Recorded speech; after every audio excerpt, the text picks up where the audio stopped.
வாகனவியல் தமிழ். வணக்கம் ஃப்ரெண்ட்ஸ், நான் கோபிநாத். இது வாகனவியல் தமிழ் மெக்கானிக்கல் யூடியூப் சேனல். இந்த வீடியோவில் நம்ம என்ன பார்க்க போகிறோன்னா, நம்மளுடைய வாகனவியல் தமிழ் மெக்கானிக்கல் யூடியூப் சேனல் வந்து பார்த்திங்கன்னா ஆரம்பித்து 1,00,000 சப்ஸ்கிரைபர் தாண்டி போயிருக்கு. இது ஒரு சந்தோஷமான விஷயம். இது வந்து நான் உங்கள் எல்லாருக்கும் நன்றி தெரிவிச்சுக்கிறேன். இந்த நம்ம சேனல் வந்து 1,00,000 சப்ஸ்கிரைபர் தொடரும் போதே பார்த்திங்கன்னா நிறைய நண்பர்கள் வந்து கமெண்ட்டில் வந்து உங்களை பற்றி, உங்கள் ஃபேமிலி பற்றி வீடியோ போடுங்க, உங்களோட எக்ஸ்பீரியன்ஸ் பற்றி வீடியோ போடுங்க, நிறைய பேர் தொடர்ந்து கமெண்ட் பண்ணிட்டு இருந்தாங்க. நானும் சரி போடலான்னு நினச்சிட்டு இருந்தேன். ஆனால் நம்ம சில்வர் பட்டன் அப்ளை பண்ணி அதை வாங்கிட்டு வீடியோ போடலான்னு சொல்லிட்டு தான் வெயிட் பண்ணிட்டு இருந்தேன். இன்றைக்கி பார்த்தீங்கன்னா நம்ம யூடியூப்லேருந்து நமக்கு சில்வர் பட்டன் பார்சல் வந்துடுச்சு. அப்ளை பண்ணி வாங்கிட்டோம். ஜஸ்ட் நான் இப்போ தான் ஒரு 1/2 hour முறை டெலிவரி பண்ணாங்க. இதை அன்பாக்ஸ் பண்ணிவிட்டு அப்படியே நம்மளுடைய ஃபேமிலி நம்மளை பற்றியும் ஒரு வீடியோ போடலான்னு சொல்லிட்டு தான் இது. ஃபஸ்ட்டு பார்த்திங்கன்னா நம்ம சேனல் ஆரம்பித்து ஒரு 2 வருஷம் ஆக போகுது. நம்ம கண்டினியூஸாக வீடியோ போட ஆரம்பித்து 1 வருஷம் தான் ஆகுது. 1 வருஷத்துக்குள்ளே தான் ஆகுது. இது வரைக்கும் ஒரு 210 வீடியோ இன்னும் போட்டிருக்கோம், அவ்வளோதான். நம்ம சேனலில் 1,04,000 சப்ஸ்கிரைபர் இன்றைக்கி டேட்டுக்கு இருக்காங்க. கொஞ்சம் நல்ல வேகமாக வளர்ந்துட்டு வர சேனல்னு சொல்லலாம். நம்ம சேனலை பார்த்திங்கன்னா இது வரைக்கும் உலகத்தில் இருக்கிற ஒரு 26 நாட்டில் இருக்கிற தமிழர்கள் நம்ம வீடியோவை பார்த்துட்ருக்காங்க. 26 நாடுனா எந்தெந்த நாடுன்னு பார்த்தோன்னா, இந்தியா, 2வது Sri Lanka, Saudi Arabia, United Arab Emirates, Kuwait, Malaysia, Singapore, Qatar, United States, France, Oman, United Kingdom, Nepal, Bangladesh, Philippines, Bahrain, Switzerland, Italy, Australia, Maldives, Netherlands, Germany, Canada, Sweden, Norway, Turkey, அவ்வளோதான். துருக்கியோட லாஸ்ட்டு. அதுக்கப்புறம் இத்தனை நாட்டில் நம்மளோட வீடியோஸ் வந்து இத்தனை நாட்டில் இருக்கிற தமிழர்கள் பார்த்துருக்காங்க. ரொம்ப சந்தோஷம். மெயினாக இந்த சேனல் ஆரம்பித்ததுக்கான ரீசனே எதுன்னு பார்த்தீங்கன்னா, நம்ம மெக்கானிக் சமுதாயத்துக்கு நம்ம தமிழில் நிறைய அவங்களுக்கு பயனுள்ள தகவல் சொல்லணும்னு தான் ஆரம்பிச்சது. ஏன்னா இந்தியில் நிறைய சேனல் இருக்குது, இங்கிலீஷ் நிறைய சேனல் இருக்குது. ஆனால் தமிழில் பார்த்திங்கன்னா டீட்டெயிலாக மெக்கானிக்களுக்கு வந்து புரிய வைக்கிறதுக்கான சேனல் எதுவுமே இல்லை. இப்போ நான் ஆரம்ப காலத்தில் பார்த்திங்கன்னா, நான் வேலை கற்றுக்கும் போதெல்லாம் ஒவ்வொரு விஷயத்தையும் வந்து நான் சொந்தமாக கொஞ்சம் கொஞ்சமாக யோசித்து அதை தப்பாக செஞ்சு அது எப்படி மாற்றதுன்னு தெரியாது. அது மாதிரி தப்பாக செஞ்சு தான் நம்ம கற்றுக்கிட்டது. அந்த மாதிரி நிறைய மெக்கானிக் வில்லேஜ் சைடில் இருக்கிறவங்க பார்த்திங்கன்னா நிறைய லேட்டஸ்ட் வண்டிங்கெலாம் அங்கே வராது. நானும் ஆரம்பத்தில் வில்லேஜ் சைடு தான் கடை வச்சுருந்தேன். வில்லேஜ் சைட்லாம் பார்த்திங்கன்னா அதிகபட்சமாக ஸ்ப்ளெண்டர், பல்சர் வரும், எக்ஸல், அந்த மாதிரி சின்ன சின்ன வண்டிங்க தான் வரும். அவங்களுக்கு வந்து பெரிய பெரிய வண்டிங்க நம்ம R15, டோமினார், நம்ம NS, RS இந்த மாதிரி வண்டிங்கெலாம் வராது. இந்த மாதிரி வண்டிங்களை பற்றி அவங்க கற்றுக்கிறதுக்கான வாய்ப்புகளே கிடைக்காது. வில்லேஜ் சைடில் இருக்கிற மெக்கானிக்லாம் அவங்கள மாதிரி ஆளுங்க நிறைய கற்றுக்கணும், அவங்களுக்கு ஈஸியாக புரியணும்னு சொல்லிட்டு தான் நம்ம தமிழில் அந்த மாதிரி வண்டிங்களை பற்றின வீடியோஸ் நிறைய போடுறது. அது நிறைய பேருக்கு பயனுள்ளதாக இருந்திருக்கு. நிறைய மெக்கானிக் நம்ம மூலமாக வந்து வேலை கற்றுக்கிட்டு இருக்காங்க. நிறைய பேர் நம்மகிட்ட ஃபோன் பண்ணி பேசுவாங்க, அண்ணன் நான் உங்கள் சேனலை பார்த்து நிறைய வேலை கற்றுக்கிட்டேன், நிறைய வேலை செஞ்சு நிறைய ஓரளவுக்கு பணம் சம்பாதிச்சுன்னு சொல்லும்போது நமக்கு ரொம்ப சந்தோஷமாக இருக்கும். ஏன்னா நிறைய யூடியூப் சேனல் இருக்குது. யூடியூப்பில் பார்த்தீங்கன்னா நிறைய விதமான சேனல் இருக்குது. அதாவது சில சேனல் நம்மளை வந்து சிரிக்க வைக்கும், சில சேனல் பார்த்தீங்கன்னா சிந்திக்க வைக்கும், சில சேனல் வந்து டைம் பாஸ் பண்ண வைக்கும். அந்த மாதிரி இருக்கும்போது நம்ம சேனலை பொறுத்த வரைக்கும் பார்த்தீங்கன்னா, நம்ம சேனல் பார்க்குறதுனால நமக்கும் ஓரளவுக்கு யூடியூப்லேருந்து வருமானம் வருது. நம்ம சேனல் பார்க்குறவங்களுக்கும் ஓரளவுக்கு வேலை கற்றுக்கிட்டு அந்த வேலையை அவங்க செஞ்சு ப்ராக்டிஸ் பண்ணி அது மூலமாக அவங்களும் பணம் சம்பாதிக்கிறாங்கன்னும் போது ரொம்ப சந்தோஷமாக இருக்குது. இது ஒரு நல்ல ஆரோக்கியமான விஷயமாக நான் பார்க்குறேன். அது மட்டும் இல்லாமல் நிறைய நாட்டிலேருந்து நிறைய பேர் ஃபோன் பண்ணுவாங்க. ஸ்ரீலங்காலேருந்து நிறைய நண்பர்கள் ஃபோன் பண்ணுவாங்க. புலம்பெயர் தமிழர்கள் நார்வேலேருந்து, ஸ்வீடன்லேருந்து, நிறைய இடத்துலேருந்து ஃபோன் பண்ணி நமக்கு வந்து வாழ்த்து சொல்லுவாங்க. உங்கள் சேனல் நல்லா இருக்குண்ணே, அருமையாக பண்ணுறீங்க அப்படின்னு சொல்லும்போது ரொம்ப சந்தோஷமாக இருக்கும். அவங்க நிறைய டவுட்ஸ்லாம் கேட்பாங்க, அது நிறைய சொல்லியிருக்கேன். இது மாதிரி நிறைய விஷயம் பண்ணும்போது நம்ம சேனலால் நிறைய கான்டாக்ட்ஸ் கிடைக்குது. ரொம்ப சந்தோஷமாக இருக்குது. நல்லா கொஞ்சம் வேகமாக வளர்ந்துட்டுருக்கு, தப்பு இல்லை. அடுத்து பார்த்திங்கன்னா, என்னை பற்றி சொல்லணுன்னா, என்னோடய ஃபேமிலியை பற்றி என்னை பற்றியும் சொல்லணுன்னா, நான் வந்து பார்த்திங்கன்னா என்னோடய சொந்த ஊர் வந்து செங்கல்பட்டு டிஸ்ட்ரிக்டில் மதுராந்தகம் பக்கத்தில் ஒரு சின்ன வில்லேஜ், அகத்திப்பட்டுன்னு சொல்லிட்டு ஒரு சின்ன வில்லேஜ் தான். ரொம்ப சின்ன வில்லேஜ். சரியான ரோடு வசதி கூட இருக்காது, இது வரைக்கும் இல்லை. எனக்கு தெரிஞ்சு நான் ஸ்கூல் படிக்கும்போது போட்ட ரோடு தான் இன்னமும் அங்கே இருக்குது. அது ரொம்ப மோசமான கண்டிஷனில் இருக்குது. ஒரு சின்னதாக ஒரு கடை கூட எங்கள் ஊரில் இல்லை. ரொம்ப சின்ன ஒரு குக்கிராமனே சொல்லலாம். அந்த மாதிரி வில்லேஜ் தான். பிறந்தது வளர்ந்தது எல்லாமே அங்கே தான். என்னோடய அப்பா அம்மாலாம் அங்கே தான் இருக்காங்க. என் அப்பா பேர், எங்கள் அப்பா, அம்மா, தம்பி, தங்கச்சி. என் அப்பா பேர் ராஜமாணிக்கம், எங்கள் அம்மா பேர் புவனேஸ்வரி, என் தம்பி பேர் கோகுல், என் தங்கச்சி பேர் திவ்யா. தங்கச்சிக்கு மேரேஜ் ஆகிடுச்சு. அப்பா அங்கே பக்கத்துலேயே ஒரு கம்பெனியில் வேலை செஞ்சுட்ருக்காரு. தம்பி ஒரு ஸ்கூலில் வேலை செஞ்சுட்டு இருந்தான். இப்போ லாக்டவுனால் ஒரு ஸ்கூல்லாம் க்ளோஸ் பண்ணிட்டாங்க இல்லைங்களா. அப்போ இப்போதைக்கு வீட்டில் தான் இருக்கான். இதுதான் என்னோடய ஃபேமிலி பேக்ரவுண்டு. எனக்கு மேரேஜ் ஆகிடுச்சு. இவங்க தான் என்னோடய ஒய்ஃப். இவங்க பேர் கவிதா. இவங்களோட ஊர் வந்து பார்த்திங்கன்னா செங்கல்பட்டு.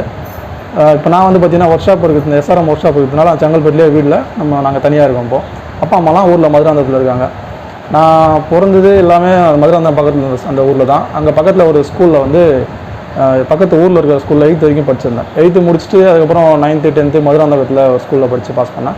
அதுக்கப்புறம் அங்கேருந்து டிப்ளமோ படிக்கணும்னு ஆசை. ஆனால் நம்ம ஃபேமிலி சுச்சுவேஷனில் டிப்ளமோ படிக்க வைக்க முடியாதனால ஐடிஐ சேர்ந்துட்டேன். ஐடிஐயில் மெக்கானிக் எம்எம்பி மெக்கானிக் மோட்டார் வெஹிக்கிள்னு சொல்லக்கூடிய எம்எம்பி படித்தேன்.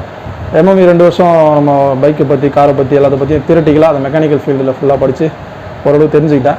2004லேருந்து 2006 ஐடிஐ முடித்தேன். ஐடிஐ முடிச்சுட்டு 2006 வெளில வந்து சென்னையில் ஒரு லேத் ஃபேக்ட்ரியில் வேலை செஞ்சுட்டு இருந்தேன். லேத் ஆப்ரேட்டராக இருந்தேன்.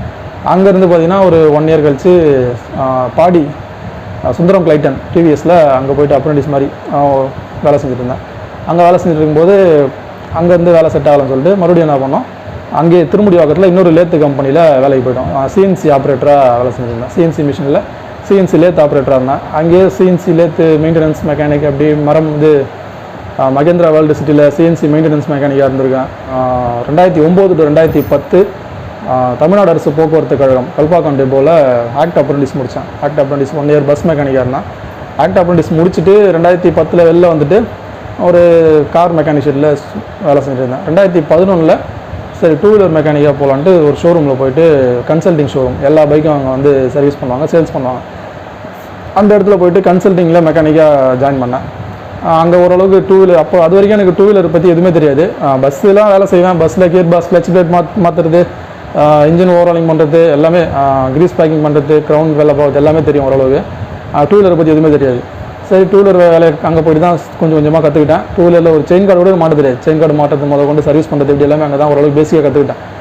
எல்லா வண்டியும் அங்கே வரும். ஆனாலும் நிறைய டீப்பான வேலைலாம் செய்ய மாட்டோம். ஜஸ்ட் ஒரு சர்வீஸ் மட்டும் பண்ணுவாங்க, அவ்வளோதான். ஜென்ரல் சர்வீஸ் மட்டும் பண்ணுற ஷோரூம் அது. அதனால் எனக்கு ஓரளவுக்கு அங்கே இருந்ததுக்கப்புறம் சரி இன்னும் கொஞ்சம் வேலை கற்றுக்கலாம்னு சொல்லிட்டு என்ன பண்ணேன், பஜாஜ் ஷோரூம் வேலைக்கு போனோம். பஜாஜ் ஷோரூமில் வேலைக்கு போனதுக்கப்புறம் அங்கே ஓரளவுக்கு பஜாஜ் வண்டிகள் எல்லா வண்டியுமே இன்ஜின் பிரித்து மாட்டுறது எல்லாமே ஓரளவுக்கு வேலை ஓரளவுக்கு கற்றுக்க ஆரம்பித்தேன். அதை கற்றுக்கிட்டதுக்கப்புறம் பார்த்தீங்கன்னா சரி சொந்தமாக ஒர்க் ஷாப் வைக்கலாம் அப்படின்னு சொல்லிட்டு மதுராந்தகம் பக்கத்துலேயே ஒரு ஊரில் ஒரு ஒர்க் ஷாப் ஆரம்பித்தேன். 2014 ஆரம்பித்தேன். 13 ஆரம்பித்தேன். 13 ஆரம்பித்து ஒரு வருஷம் நல்லா போயிட்டு இருந்துச்சு. அதுக்கப்புறம் அந்த இடம் நமக்கு செட் ஆகலை. நம்மளும் கொஞ்சம் அப்படியே பசங்க கூட இருந்து பொறுப்பு இல்லாமல் சுற்றுறதுனால அந்த ஒர்க் ஷாப் சரியாக போகல. அதை க்ளோஸ் பண்ணிட்டு சரி இது நமக்கு செட் ஆகாதுன்னு சொல்லி என்ன பண்ணோம், கணேஷ் ட்ராவல்ஸ் அப்படின்னு சொல்லிட்டு எஸ்ஆர்எம்ல ட்ராவல்ஸ் இருக்குது. அந்த ட்ராவல்ஸில் போய்ட்டு மறுபடியும் 4 வீலர் மெக்கானிக்காக ஜாயின் பண்ணிட்டேன். 4 வீலர் மெக்கானிக்காக ஜாயின் பண்ணும்போது பார்த்தீங்கன்னா அங்கே ஒரு 1.5 வருஷம் வேலைக்கு செஞ்சோம். 4 வீலர் மெக்கானிக்காக tempo traveller, Swaraj Mazda, Indica அந்த மாதிரி வண்டிங்கெலாம் நிறைய இருக்கும் அவங்ககிட்ட. அந்த வண்டிங்கெலாம் சர்வீஸ் பண்ணுறது, மெயின்டெனன்ஸ், கிரீஸ் பேக் பண்ணுறது அதெல்லாம் பார்த்துருந்தோம். 2016 வரைக்கும் அவங்க வேலை செஞ்சுட்டு இருந்தேன். 2016லேருந்து 2017 பிப்ரவரியில் சரி தனியாக ஒர்க் ஷாப் ஆரம்பிச்சலாம், 2 வீலர் ஒர்க் ஷாப் சொல்லிட்டு அதே எஸ்ஆர்எம்லேயே பொத்தரியே ஒரு இடம் பார்த்து 2017 பிப்ரவரியில் இந்த ஒர்க் ஷாப் ஆரம்பித்தோம். பர்ஃபெக்ட் ஆட்டோ ஒர்க்ஸ் அப்படின்னு சொல்லிட்டு அந்த ஒர்க் ஷாப் ஆரம்பித்து ஓரளவுக்கு நல்லாவே போயிட்டு இருந்தது.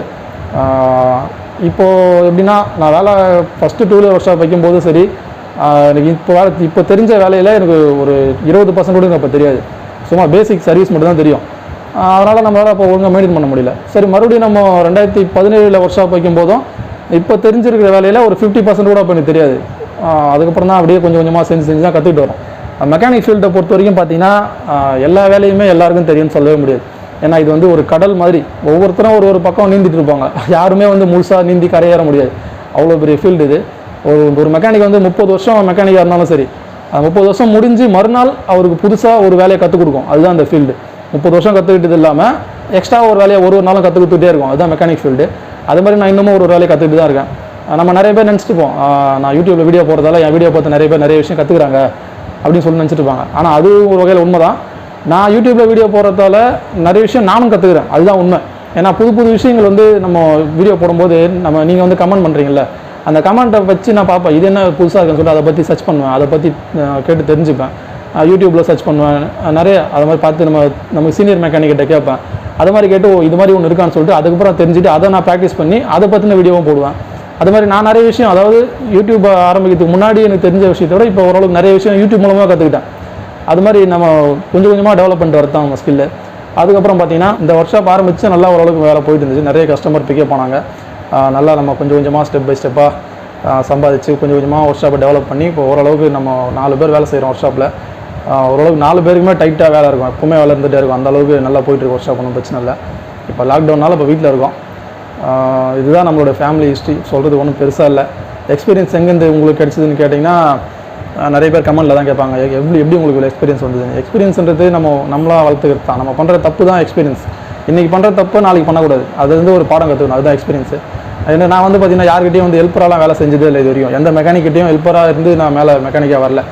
நான் படித்தேன், அதை அப்படியே கொஞ்சம் கொஞ்சமாக ப்ராக்டிஸ் பண்ணேன். நானே சொந்தமாக ப்ராக்டிஸ் பண்ணி அப்படியே மெக்கானிக்காக நானே கொஞ்சம் கொஞ்சமாக வளர்த்துக்கிட்டு தான். மற்றபடி ஒருத்தர் வேலை செய்கிறத பார்த்து அதுலேருந்து கற்றுக்கிட்டு வந்த வேலை மெக்கானிக் நான் கிடையாது. அதனால் நம்ம எக்ஸ்பீரியன்ஸை நம்ம தான் வளர்த்துக்கணும். மற்றவங்கள பார்த்து மற்றவங்க சொல்லி கொடுத்து தான் வளர்த்துக்கணும்னா அது ரொம்ப கஷ்டம். நம்மளே கொஞ்சம் கொஞ்சமாக தப்பாக செஞ்சாவது வளர்த்துக்க வேண்டியது தான். நமக்கு ஒயரிங்கில் கொஞ்சம் இன்ட்ரெஸ்ட் அதிகமாக இருக்கிறதுனால ஒயரிங் ஈஸியாக பண்ணிவிடுவேன். ஒயரிங் எல்லாம் கொஞ்சம் நல்லா இன்ட்ரெஸ்ட்டாக பண்ணுவேன். மெக்கானிக் வேலையும் நல்லா இன்ட்ரெஸ்ட்டாக பண்ணுவேன். அப்படி தான் நம்ம டெவலப் பண்ணிட்டு வரோம். சரி, ஓகே, நம்ம ரொம்ப மொக்க போட்டோம்னு நினைக்கிறேன். இதை பிரித்து உள்ளே எப்படி இருக்குன்னு பார்ப்போம். இது வந்து சில்வர் ப்ளே பட்டன் அவார்டு நம்ம யூடியூப்லேருந்து வந்திருக்கு. இதை ஓப்பன் பண்ணி பார்த்துருவோம். முதல்ல நம்ம யூடியூப் சைட்லேருந்து நமக்கு கிடைச்ச ஒரு அங்கீகாரம். பிரித்து பார்த்துருவோம் உள்ளே எப்படி இருக்குன்ட்டு. இப்போ நம்ம இதை பிரித்து உள்ளே என்ன அனுப்பிச்சிருக்காங்கன்னு பார்த்துருவோம்.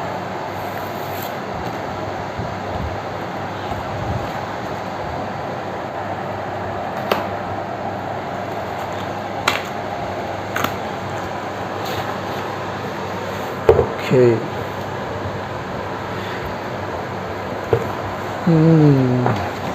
சில்வர் ப்ளே பட்டன் அவார்டு வந்துடுச்சு.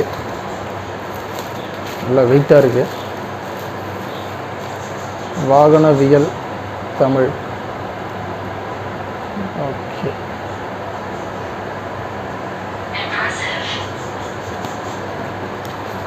உள்ள ஒரு ஏதோ ஒரு கேட்லாக் மாதிரி கொடுத்துருக்காங்க.